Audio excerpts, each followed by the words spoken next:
কোনো ধরনের এক কাপ চা খাওয়া ছাড়াও কাজ হয়ে যাবে। এবং যদি কেউ বলে আমার সাথে যোগাযোগ করেন, মানে তার সাথে যোগাযোগ করেন কাজ হয়ে যাবে, আল্লাহর রাস্তায় যোগাযোগ করবেন না, কাজ হবে না। আপনারা ডকুমেন্ট জমা দিবেন প্রতিষ্ঠানে, প্রাতিষ্ঠানিক সিদ্ধান্তে কাজ হয়ে যাবে। থেকে আপনারা কেউ আমি অমুক ভাইয়ের লোক, আমি তমুক ভাইয়ের আঙ্কেল, আমি তার ছেলের বাবার শ্বশুরের ভাতিজা, এইরকম কোনো রেফারেন্স চলবে না। যিনি রেফারেন্স দিবেন তার বিরুদ্ধে আইনগত প্রশাসনিক ব্যবস্থা নেওয়া হবে। আমি তোমাদের সভাপতি না, আমি তোমাদের বন্ধু। আমি মনে করি তোমাদের বন্ধু হয়ে যদি আমরা একসাথে আগাতে পারি তবেই এই প্রতিষ্ঠানকে সামনে এগিয়ে নিয়ে যাওয়া সম্ভব হবে। তোমরা আমার সাথে থাকবে তো? আমাদের বাবারা এসে বলতেন শিক্ষকদের কাছে যে ভাই আপনাকে দিয়ে গেলাম আমার ছেলেকে, হাড়গুলো আমার, মাংসগুলো আপনার, অর্থাৎ মেরে মেরে তাকে ভালো স্টুডেন্ট তৈরি করবে। জুলাই বিপ্লবে যারা নেতৃত্ব দিয়েছে যারা সবাই তরুণ, সবাই বাংলাদেশের এখনো গ্রাজুয়েট হয়েছে কিংবা হয়নি। আপনারা দেখেছেন যে নামগুলো আমরা সবসময় মুখে নিয়ে আসি, হাসনাত, সার্জিস, নাহিদ কিংবা আসিফের নাম আমরা বলি, যারা বিশ্বব্যাপী আজকে পরিচিত, তারা সবাই কিন্তু এখনো স্টুডেন্ট। তাহলে আজকের তরুণদেরকে নেতৃত্ব বিকাশে কাজ করতে হবে। আমরা মনে করি অভিভাবক এবং শিক্ষকদের একটি মেলবন্ধন হওয়া দরকার। দেখা যায় অভিভাবকরা আসেন কিন্তু শিক্ষকরা ঠিকমতো কথা বলতে চান না, কিংবা অভিভাবকরা আসেন তথ্য পায় না তার এই স্টুডেন্ট, তার ছেলে, তার মেয়ে ঠিকমতো স্কুলে আসছে কিনা, পড়াশোনা কেমন করছে আমরা দেখতে পাই না। আমরা চাই প্রত্যেক মাসে একটি করে অভিভাবক সমাবেশ করতে চাই। সেই সমাবেশে অভিভাবকরা তাদের মনের কষ্টের কথা বলবেন। আমার ছেলে বাসায় যায় কিন্তু পড়াশোনা করেন না। আমাদের সময় ছিল আমাদের বাবারা এসে বলতেন শিক্ষকদের কাছে যে ভাই আপনাকে দিয়ে গেলাম আমার ছেলেকে, হাড়গুলো আমার, মাংসগুলো আপনার, অর্থাৎ মেরে মেরে তাকে ভালো স্টুডেন্ট তৈরি করবে। কিন্তু বর্তমানে আইনের নানান মারপ্যাচে কিংবা বিভিন্ন পরিস্থিতির কারণে কিন্তু শিক্ষার্থীদেরকে আমরা শাসন করতে পারি না। কিন্তু আমরা বিশ্বাস করি গুরুজনেরা আমাদেরকে শাসন না করলে আমরা ভালো মানুষ হতে পারি না। সো আমরা কিভাবে শাসনটাকে বাড়ানো যায় সেই ব্যবস্থাটাও আমরা নিশ্চিত করব। আমি গত পরশুদিন স্কুলে প্রথমবার এসেছি, এসে একটি ছোট্ট করে পরিচয় হওয়ার চেষ্টা করেছি সবার সাথে, সকল শিক্ষকদের সাথে।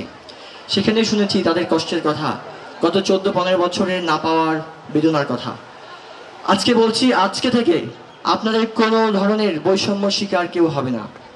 এবং বিগত দিনে যারা দুর্নীতির সঙ্গে যুক্ত ছিল, যারা আওয়ামী ঘরানার কোনো এজেন্ডা বাস্তবায়নের সঙ্গে ছিল, প্রত্যেককে আইনের আওতায় আনা হবে।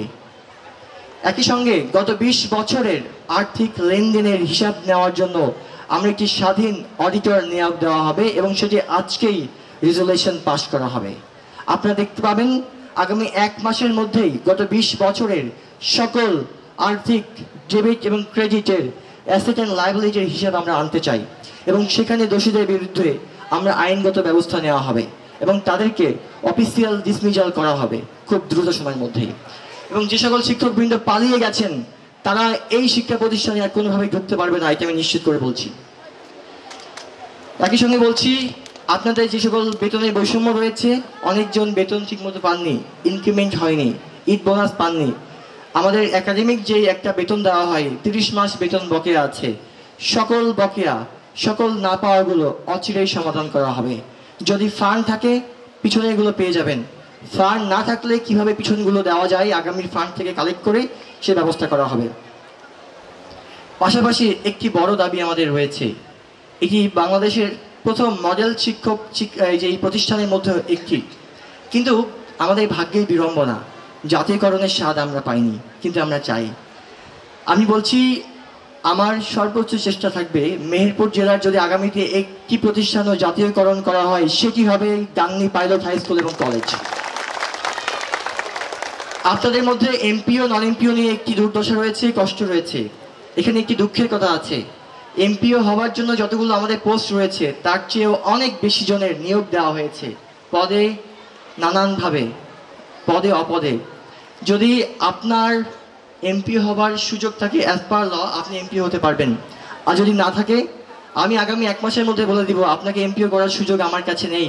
আই এম ভেরি সরি, আপনাকে হয় বিনা বেতনে ব্যাগার খাটতে হবে ইচ্ছা হলে, আদারওয়াইজ আপনি অন্য কোনো পেশায় মনোনিবেশ করেন।